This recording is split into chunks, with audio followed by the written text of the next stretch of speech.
Underpinning the theology of early Christianity are two core ideas. First is the concept of a divinely appointed Savior who comes to rescue a struggling people from their oppressors, both foreign and domestic. Second is the imminent arrival of the Day of the Lord, a glorious yet catastrophic global judgment of the righteous and the wicked, a remaking of both heaven and earth. So central are these ideas that we've come to see them as specific to Christianity, but we often forget that they were born of a similar time in nearly identical circumstances, when foreign powers ruled Judah and Jerusalem was under threat, and even the temple itself was destroyed. A time when rival factions of Jews looked upon one another as theological enemies, each blaming the other for the disaster which had befallen them, and looking forward to a time when some divine intermediary would smite their rivals and the foreign invaders. Whether they're discussing the judgment on the Babylonians or the Romans, both groups of Jews, half a millennium apart, use the same imagery, that of four ominous horsemen. I'm your host Jason, and you're listening to Dragons in Genesis. Today we're covering Zechariah, the last of the 12 minor prophets. As with the other prophets in this series, Zechariah is concerned with the destruction of Jerusalem and the coming day of the Lord, which will see a great judgment on their neighbors as well as a brighter future for the faithful. These themes, as we've already seen, were common in the post-exilic period. The book of Zechariah isn't a single work, but the work of at least two distinct authors. The first 8 chapters, often referred to as First Zechariah, are a collection of 8 visions and a historical interlude, all set during the reign of King Darius of Persia. Chapters 9 through 14 were added sometime later and are focused mostly on the imminent arrival of a national leader or rescuer. Though this division is a bit oversimplified, as First Isaiah actually ends with chapter 6. Chapters 7 to 8, the historical interlude, were not part of the original writing, so I guess you could say that Zechariah is divided into 3 sections: chapters 1 to 6, 7 to 8, and 9 to 14. As for the exact dating of the text, that is impossible to determine. First Zechariah was written around or after 520 BCE, but could be as late as the 400s BCE.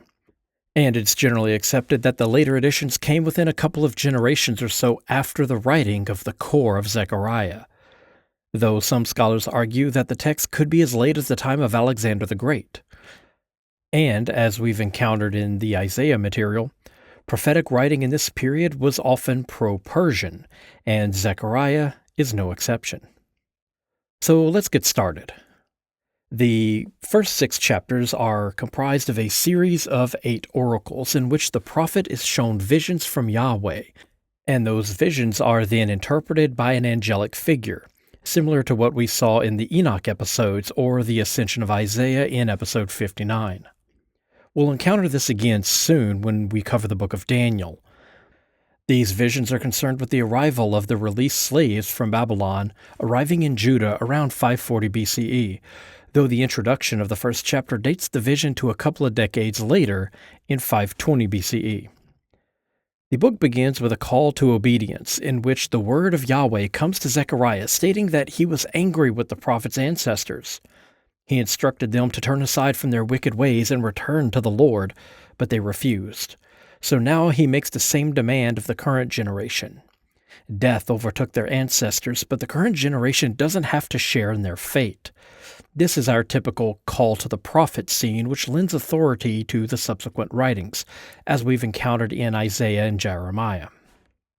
A point of note before moving into the visions is that there is no date given to these visions outside of the opening line in chapter 1, verse 7, which may have been appended to the beginning of the oracle, so they might have been understood to have been delivered in a single night while the prophet slept. It should also be noted that these visions are all written in the first person, but that opening line is written in the third person. This is important because it is the only mention of Zechariah in the entire section. Outside of this one sentence, there is no indication as to who the prophet is supposed to be. So these 8 visions might have originally been attributed to someone else entirely, or may have been anonymous. The text then moves into the first vision, that of horsemen patrolling the earth. The prophet looks out into the night and sees a man sitting astride a red horse in the shadow of a myrtle tree. Behind him were three more horsemen, another on a red horse, a sorrel horse, and a white horse. Zechariah asked Yahweh who these men were, and the angel answered him. The man astride the lead horse spoke up and said that they were sent by Yahweh to patrol the earth. The horseman then answered Yahweh, who was standing amidst the myrtle trees, by saying, "They have been patrolling the earth, and the whole of the world is at rest." Following this, the angel replied by asking Yahweh how long he would withhold mercy from Jerusalem, who have felt his anger for 70 years, a reference to the exile in Babylon. Yahweh then gave a comforting response that we shall discuss momentarily. If this opening vision seems a bit confusing, you're not alone. In verse 9, Zechariah asks a question, and the response, which later comes, is directed not to Zechariah, but to Yahweh, as if it were he who asked. Yahweh seems to be beside Zechariah as he looks on at these figures, but then verse 11 says that he's the one beneath the myrtle trees. Zechariah also speaks to Yahweh, but then an angel answers him. The text seems to be conflating the prophet, the angel, Yahweh, and the man on the lead horse all with one another. The entire vision is a confusing mess that was either heavily edited in order to obscure some theological belief that was later embarrassing, or it has been deeply corrupted by scribes while being copied. So let's dig into this a bit and see if we can untangle the mess. The horsemen represent a couple of things: Persian and angelic patrols. The verb used is the same one we found in Job 1:7 when the Satan figure was patrolling the earth, looking for wicked people to punish. Remember in the Job story that Satan was a heavenly agent sent by Yahweh for sting operations. As for the characters here, what we're supposed to see are four figures. There's the prophet Zechariah, an angel who serves as an intermediary, Yahweh, and then the four horsemen. I believe much of the confusion comes from editorial mistakes. In older myths, Yahweh himself was often patrolling the world alongside lesser gods or angels, sitting down to have lunch with his followers or appearing as a warrior before an invading army, as we saw in the stories of Abraham and Joshua, respectively. I think that originally it was Yahweh on the lead horse, and his patrolling servants riding behind him. And this would fit, as sacred groves were where prophets often went to encounter their deities. Later, as Yahweh became more removed from his personal errands, these were replaced with figures like the Satan from Job and other divine beings. At that point in the story's evolution, Yahweh became a figure who stood beside Zechariah in order to explain what he was seeing. Later still, he became removed entirely, merely sending the vision to the prophet and providing an angelic interpreter to answer his questions. Unfortunately, all these changes left us with a confusing mess. It should also be noted here that this is our first glimpse of the four horsemen that will become so prominent in the book of Revelation centuries later. Yahweh then replies to Zechariah's inquiry concerning his treatment of Judah, or the angel's inquiry depending on how you interpret the text. Yahweh explains that he is consumed by anger toward the complacent nation, but now he returns to Jerusalem with mercy in his heart and wishes for his home, meaning the temple, to be rebuilt. This, as with previous prophetic works, links the prosperity of the city with the rebuilding of the Jerusalem temple. This topic will reappear in the third vision as some prioritize the rebuilding of the city over the construction of Yahweh's house. The second vision is in the first 4 verses of chapter 2, is that of the 4 horns, which represent the 4 winds of heaven. Remember from the Enoch episode that the ancient Hebrews believed that the earth was a flat disk covered by a clear dome. This dome had openings around the edges that allowed the winds and rain to pass through from heaven into the earthly realm. This is a reference to that concept. Zechariah sees the 4 horns, which represent the 4 winds, and these are what scattered the people of Judah and Israel. This recalls the numerous mentions of Yahweh scattering the people like chaff before a storm wind. He then shows the prophet 4 smiths who will cut apart the instruments of destruction that scattered the people of Judah, meaning they will conquer the Babylonians as they were said to be Yahweh's instruments of that destruction. So these 4 craftsmen symbolize the Persians, who will not only forge the remnant of the people into a new nation, but also finance the rebuilding effort of Jerusalem. The third vision has the prophet observing a man with a measuring cord going out to measure the dimensions of Jerusalem.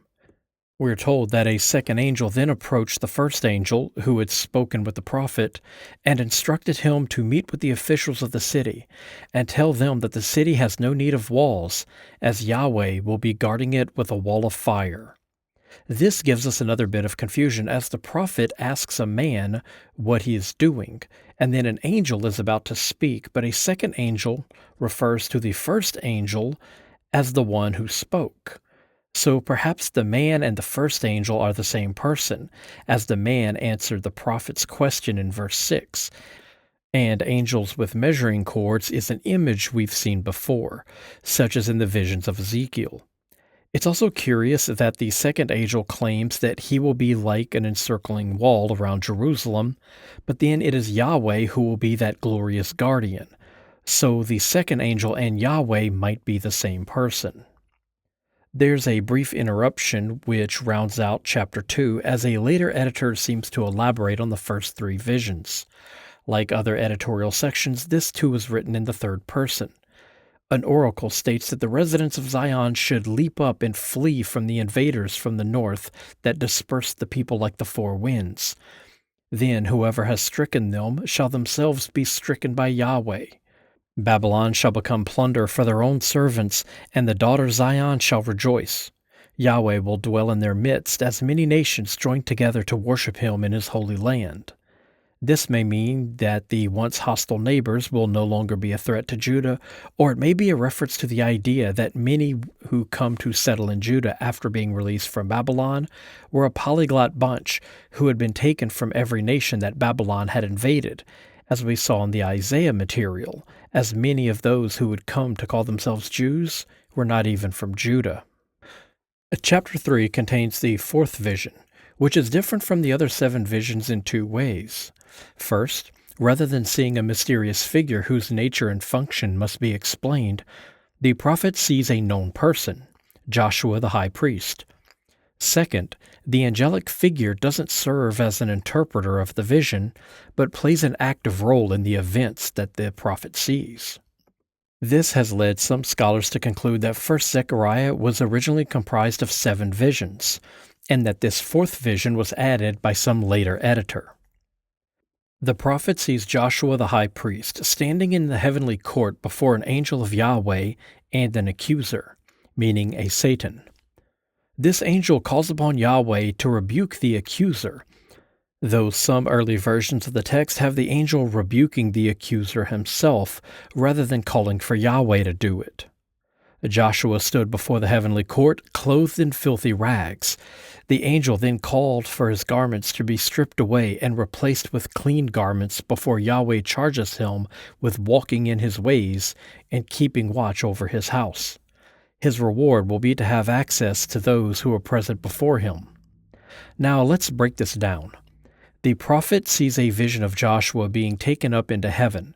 His innocence is called into question by a divine accuser, but the accusations fall flat.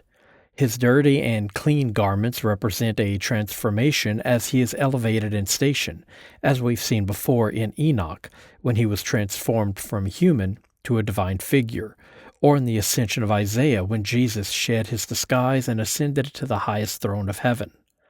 The priesthood is legitimized by this vision, and Joshua is granted access to the heavenly beings in Yahweh's court, a symbol of his status as intermediary between heaven and earth, a role which was once held by the king of Judah but is now the role of the high priest, as they no longer have a king.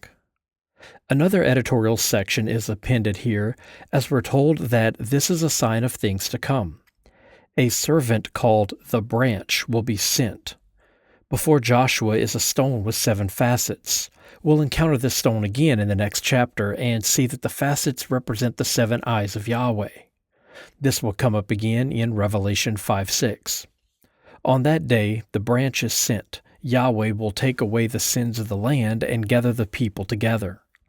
This chapter, along with chapter 6, will serve as a significant source of inspiration for the later story of Jesus. The prophet sees his fifth vision, that of a lampstand with 7 branches standing beside 2 olive trees. He asks for an explanation of his companion, who is alternately called an angel and Yahweh. The response is said to be an oracle addressed to Zerubbabel, the governor of Judah, who has laid the foundations of the temple and will soon place upon it the capstone of Yahweh's house. This stone, with its 7 facets, represents the 7 eyes of Yahweh that search over the earth, seeing everything that transpires. This is meant to be an explanation for the lampstand with its 7 flames, and the 2 olive trees are the 2 anointed ones who stand beside Yahweh. So the menorah represents Yahweh, and beside him are 2 messianic figures, like Moses and Aaron. One is the national leader, while the other is of a priestly order. This is Zerubbabel the governor and Joshua the high priest. They will be represented by 2 crowns in chapter 6 and will reappear in the Dead Sea Scrolls, though these 2 will be rolled into one in the Gospel stories, as Jesus will serve as the new high priest and a descendant of David. Another quick point of note is that the word, which is often translated as anointed, is more accurately rendered sons of the fresh juice. And it isn't connected with the word for oil, the typical substance used when anointing a king or a priest. This could be seen as a fresh pressed juice for wine, as we see with Jesus being the fruit of the vine, and symbolized by wine, or that these anointed ones will be symbols of a new age, not a resumption of the old. Chapter 5 brings us the vision of the flying scroll. The prophet sees an enormous scroll measuring 20 by 10 cubits, which is 30 by 15 feet, or 10 by 5 meters, or 5 vending machines tall by 5 black Labrador retrievers long. Use whichever unit of measurements you prefer. The contents of the scroll, we are told, is the curse that will be inflicted upon the land. The scroll is concerned with perjury and theft, threatening exile to those guilty of these 2 crimes, and promises divine justice in order to purify Judah of these types of evil. Of course, we shouldn't imagine that the author is stating that such a large scroll ever actually existed. The size represents the importance of the message. Such imagery was common in apocalyptic writings. The 7th vision is a bit more juicy. The accompanying angel instructs the prophet to lift his head and look, and the prophet sees 2 winged women carrying a basket out of the land of Judah. Inside of the basket is a 3rd woman. When he inquired of the angel what he was seeing, the prophet is told that the woman inside the basket was the wickedness of the land, and she was being taken to Babylon to be placed inside of a temple that was being constructed there. So what are we to make of this? If you've been paying attention to the podcast for a while, then this one shouldn't be too difficult to decipher. The 2 women with bird wings are types of temple guardians, like the strange chimera creatures that we've encountered before inside the Jerusalem temple. They serve as divine protectors and functionaries. Some carry thrones, while others guard portals. The purpose of these is to transport a deity, the same way that the Ophanim carry the throne of Yahweh. The carrying of the basket out of Judah is reminiscent of the vision in Ezekiel, when Yahweh's wheeled chariot throne was looted from the temple. Though here the object being removed is an entity, not a piece of furniture. This isn't a looting, but an expulsion. She isn't being taken to Babylon as plunder, but being cast out of Judah as part of a reform. The woman in the basket represents a goddess that was once worshipped in Jerusalem, but is no longer welcome. In all likelihood, this is the goddess Asherah. And why is she being taken to Babylon?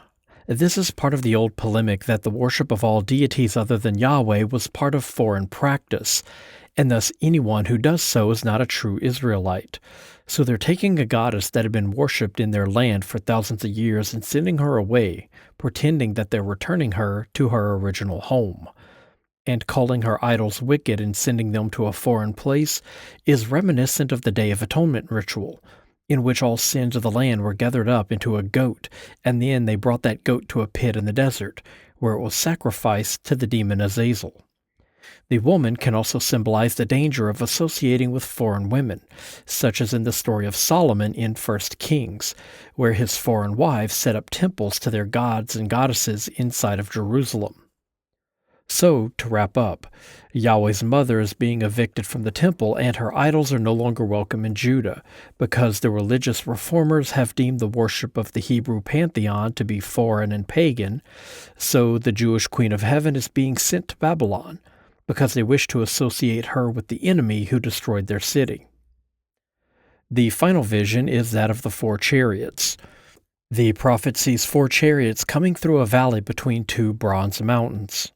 Each of the chariots was pulled by horses of a different color: red, black, white, and dappled horses. So again, we find our 4 horsemen, though this time they're in chariots, which represent military might. Zechariah's angelic companion explains that these represent the 4 winds of heaven that go out over the whole of the earth. The black horses go to the north, white to the west, and dappled horses to the south.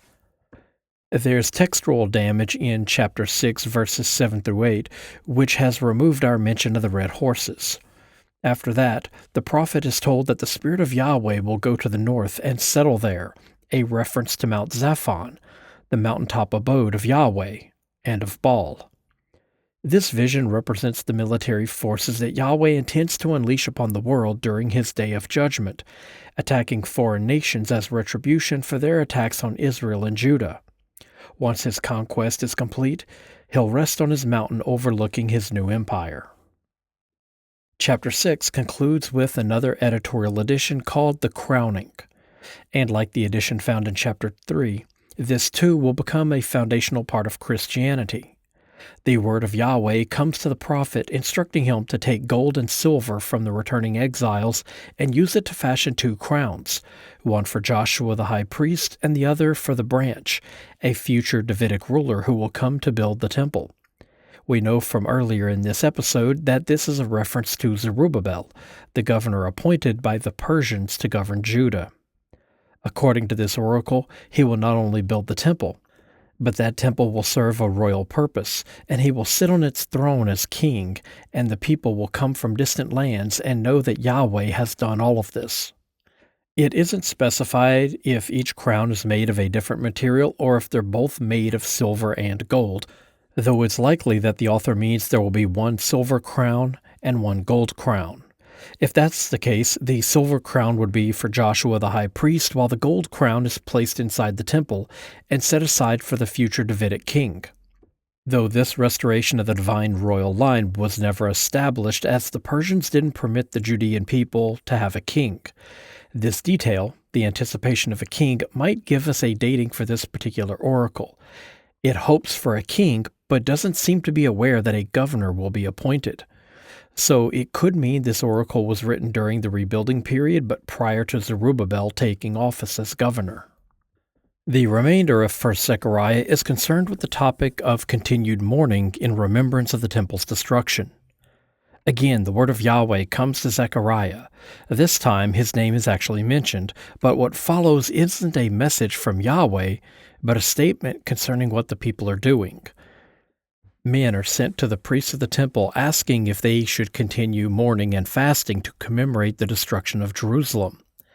In answer to this, Yahweh instructs Zechariah to tell them to be kind to one another and not to oppress widows and orphans. But the people had hardened their hearts and incited Yahweh's anger, thus causing their destruction and the following diaspora. Chapter 8 is a series of oracles that each begin with the phrase, "Thus says Yahweh Sabaoth," giving us a sort of decalogue of promises from their God. In the first, Yahweh states that his jealousy has caused him to vent his rage against Jerusalem. But in the second, he has returned to the city to dwell in it forever, because the new city will be faithful to him and serve as his holy mountain. In the third oracle, people will grow old in the city while the streets are filled with young children playing and enjoying life. The fourth declares that impossible things can be accomplished by Yahweh. And the fifth declares his intention to rescue the exiles from bondage and return them to their land to dwell with him within the city. The sixth promises that those who hear the prophecies will be strengthened, and there will be a great restoration of the land with new crops being sown. In the seventh, Yahweh promises that he will bring good things to the current population, just as he once brought great destruction to their ancestors, as long as they speak the truth and don't do evil. The eighth oracle turns 4 fast days of mourning into 4 days of celebration, one for each season of the year. They will now be joyful celebrations. The ninth oracle declares that people will come from many cities and distant lands to make pilgrimage to Jerusalem in order to praise Yahweh and seek advice from his prophets. And the final oracle states that people from every nation will take hold of the cloaks of Judahites and beg to go with them to Judah to be near Yahweh. Chapters 9 to 14 comprise a section referred to as 2nd Zechariah, which dates from the late 6th century to 4th century BCE, though some scholars argue an even later dating. It begins with a series of oracles against major cities of neighboring nations, such as Tyre, Sidon, Damascus, and Aram. These cities have angered Yahweh for various offenses like collecting wealth and being prideful. Because of this, he will destroy them, flinging their riches into the sea and burning their cities. Food will be taken from their mouths, and they'll become oppressed people, just as Judah had once been oppressed. The details of this section, as some scholars have noted, might be inspired by the conquest of Alexander the Great when he invaded Syria and Palestine around 333 BCE. Beginning in verse 9, we find an oracle concerning the coronation of the divine king. We've seen glimpses of this in relation to David and Solomon, as well as mentions of it in the royal psalms. Here, the city, called Daughter Zion, shouts for joy as her king approaches, riding on a donkey. Weapons of war are banished as he brings peace to the land, establishing his kingdom from sea to sea, from the Euphrates River to the ends of the earth. This scene resembles the coronation of Solomon riding on David's donkey in 1 Kings chapter 1. But there are a couple of details of note we need to cover. First, this isn't just a return to former glory. The nation is now imagined as spanning the entire world. This return of the divine king has universal implications. Second, the oracle opens with the king, being called a savior, entering the city, riding on a donkey, a colt, the foal of a donkey. This repetition, mentioning a detail 3 times, was common in Hebrew literature, but the author of Matthew's Gospel didn't quite get it. So when he quoted this verse in Matthew 21:5, he has Jesus riding on both an adult donkey and its foal. Fortunately, the author of John corrected this in John 12:15. The chapter continues as redemption and rescue is promised to the people as they will be rescued by the blood of the covenant, which frees them from the pit of Sheol. Yahweh will appear over their enemies, flinging lightning, giving us another example of his role as a storm god. He comes from the south riding on a storm cloud and sounding a horn of battle, and the people will be protected through Yahweh's might, and all of the people of the land will flourish. This chapter 2 will be instrumental in the writing of the story of Jesus. The theme of restoration and protection continues in chapter 10, as the prophet is told to ask Yahweh for rain in the spring, and the storm god will bring rains to water the grain fields. Meanwhile, those who rely on teraphim, meaning household gods and idols, are treated only to false visions. The entire chapter is written in the first person, told from Yahweh's point of view. His wrath is kindled against the shepherds, who led the people astray, and he brings weapons of war against them. His scattered people will be brought back, and he'll answer their prayers as the populace is redeemed and brought back from Egypt and Assyria. Yahweh will go into Egypt and smite the waves of the sea and attack the Nile itself, statements we've already seen in the Jeremiah episodes. This is the classic tale of the storm god versus the sea monsters that lies behind the closing chapters of Job, the opening chapter of Genesis, and the 15th chapter of Exodus. Chapter 11 begins with an oracle of destruction as the towering cedars and cypress trees of Lebanon, the dense oaks of the Golden Heights, and the thickets of the Jordan are wiped out by Yahweh as he brings judgment against them. Lions roar and shepherds wail as the symbols of these proud regions are brought low. This is reminiscent of Isaiah 2:13 that makes use of similar imagery, complete with the mention of the same trees being used to symbolize these same regions. In verse 4, the chapter switches to an oracle about shepherds, and we know that shepherds represent national and religious leaders. It begins by condemning the wicked shepherds who have led the populace to the slaughter, a commentary on the priests of the first temple leading the people astray, for which Yahweh later punished them with the destruction of Jerusalem. The promise of Yahweh is symbolized by two shepherd staffs, one called Delight and the other called Union. As the people break covenant with Yahweh, these two staves are broken. The breaking of Delight symbolizes the suffering they will endure, and the breaking of Union symbolizes the separation of the populace.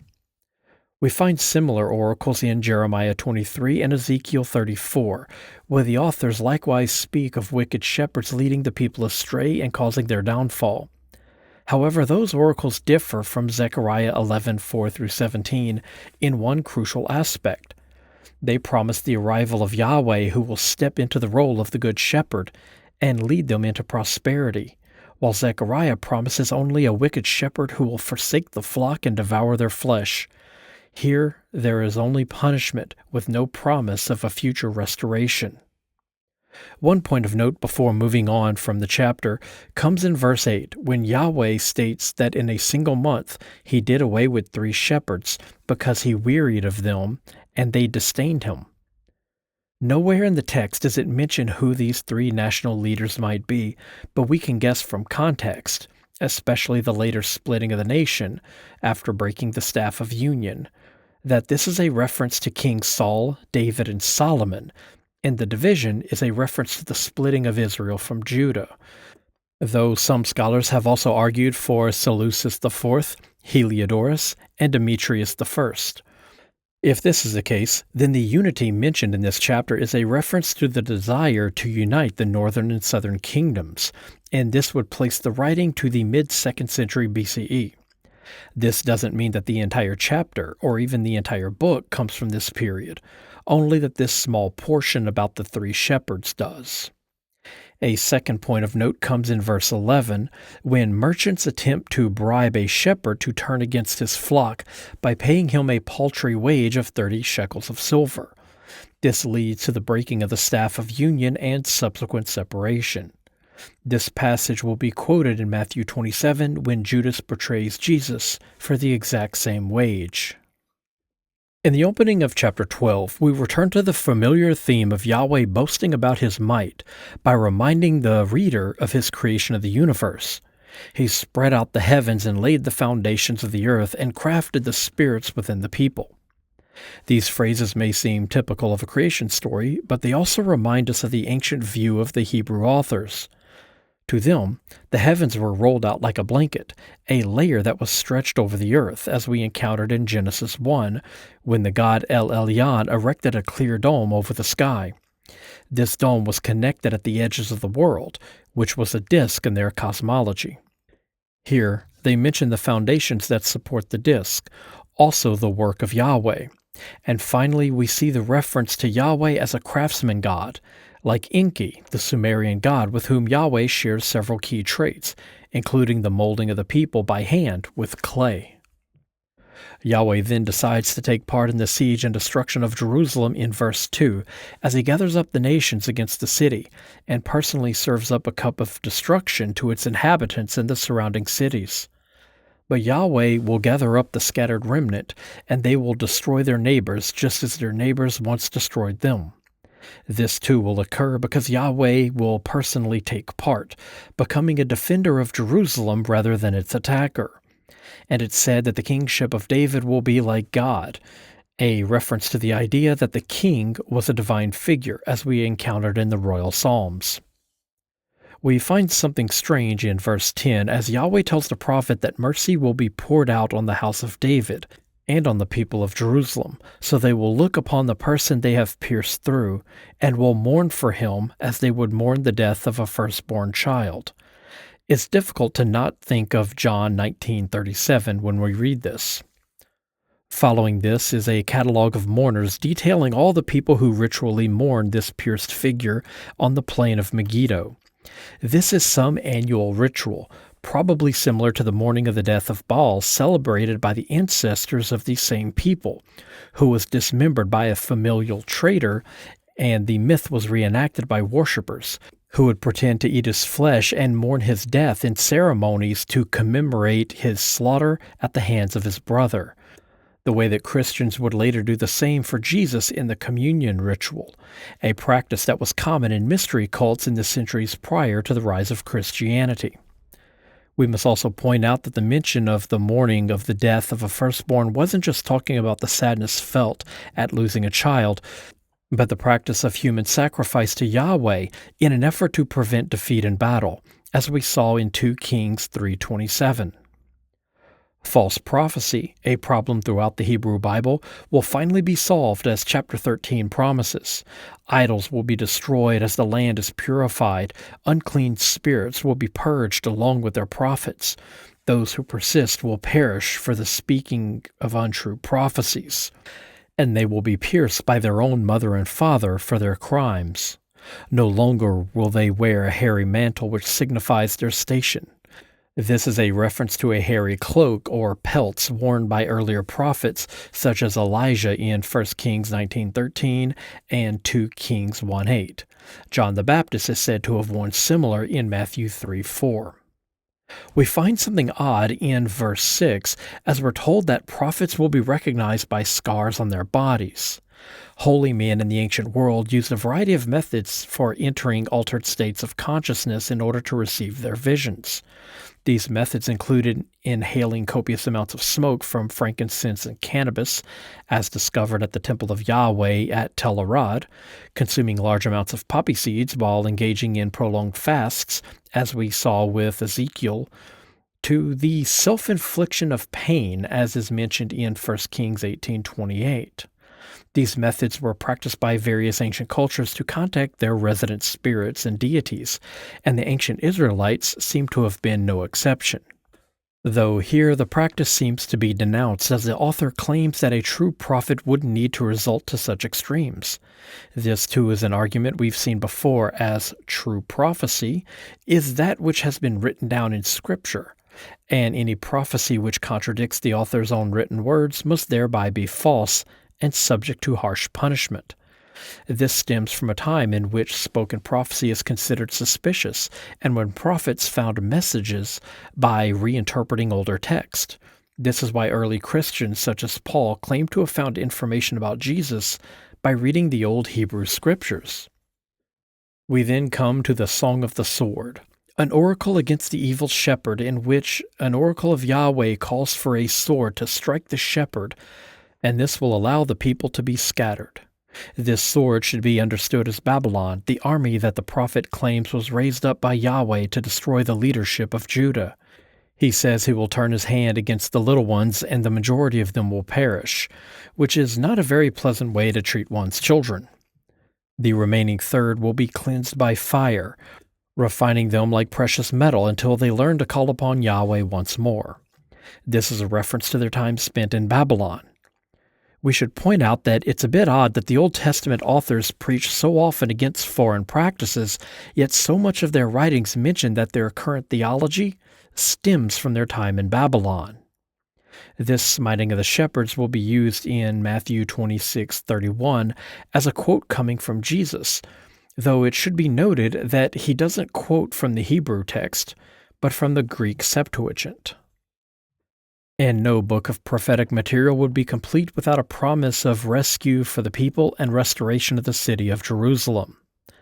These oracles were written for exactly that audience, a people restored and a rebuilding of a ruined city. The purpose was to help these people forge a new identity out of the ashes of defeat. It's why these prophetic books exist. And so we reach the end of Zechariah and the coming of the day of Yahweh.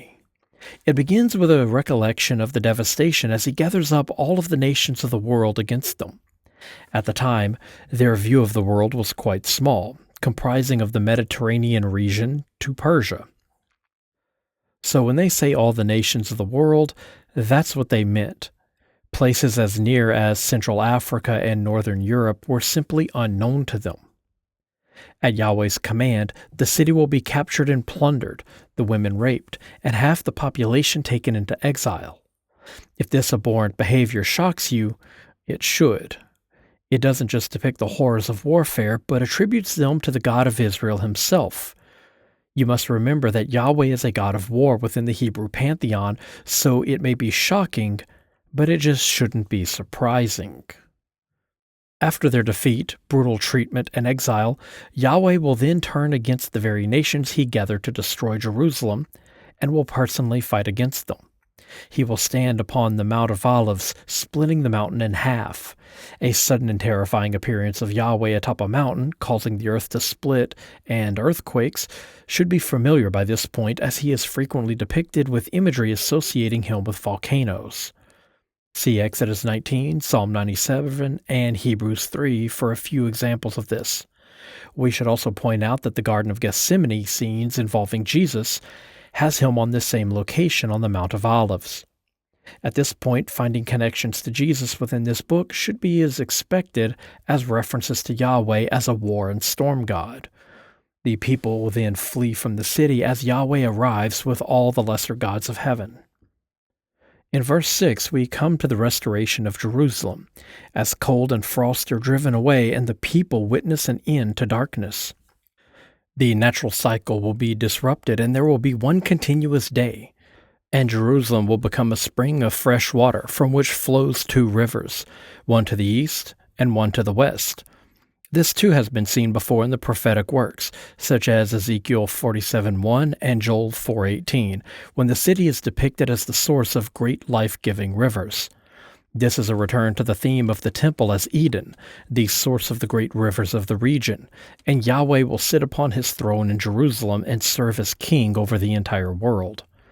This section ends with the promise that the city will never again be destroyed, a promise that is kept until the city is once again destroyed, this time by the Romans, at the beginning of the Christian era.